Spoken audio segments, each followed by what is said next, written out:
రైతుల పట్ల తెలంగాణ సమాజం పట్ల గౌరవం ఉంటే ప్రధాన ప్రతిపక్ష పార్టీ ప్రభుత్వ ఆహ్వానాన్ని దృష్టిలో పెట్టుకొని అందరం కలిసి అక్కడికి వెళ్ళి ఆ ప్రాజెక్టులను పరిశీలించి అక్కడ జరిగిన నష్టాన్ని రైతులకు వచ్చిన కష్టాన్ని అర్థం చేసుకొని ఆ సమస్యకు ఒక పరిష్కారం చూపించే అవకాశం ఉండే రాకపోను కొత్తగా వచ్చిన ప్రభుత్వమే ఏదో తప్పు చేసినట్టు ఈ తప్పుకు కొత్తగా వచ్చిన వాళ్ళే బాధ్యత అయినట్టు అదేవిధంగా పదే పదే భాష గురించి మాటల గురించి మీరు ఇట్లా అంటున్నారు మీరు అట్లా అంటున్నారు మమ్మల్ని గౌరవిస్తలేరు అని ఏదైతే చర్చ జరుగుతుందో మాజీ ముఖ్యమంత్రి గారు నిన్న నల్గొండ జిల్లాలో వాడిన భాష మీద చర్చ చేద్దామా అధ్యక్ష?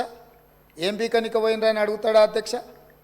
మాజీ ముఖ్యమంత్రిగా 10 ఏళ్ళు పనిచేసి కేంద్ర మంత్రిగా పనిచేసి రాష్ట్ర మంత్రిగా పనిచేసి శాసనసభ్యుడిగా పనిచేసి పార్లమెంటుగా పనిచేసి గొప్పలు చెప్పుకొని జబ్బలు జరుచుకునే ఉద్యమకారుని అనేట ఆయన ప్రధాన ప్రతిపక్ష పార్టీ హోదాలో ఉండి ఒక రాష్ట్ర ముఖ్యమంత్రిని పట్టుకొని ఏం బీకనిక పోయినావు అని అడిగితే రా ఇప్పటికే ప్రజల్ని ప్యాంట్ ఊడబిక్కురు ఉన్న అంగి చొక్కా కూడా ఊడబిక్తాం.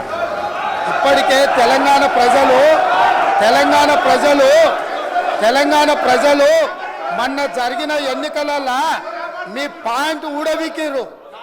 ఇవాళ ఆ పాయింట్ ఊడవీకితే చెప్పుకునే దిక్కు లేక బొక్కబోర్ల పడితే బొక్కలు ఇరిగినాయి మీకు. అయినా మీ బుద్ధి మారలేదు.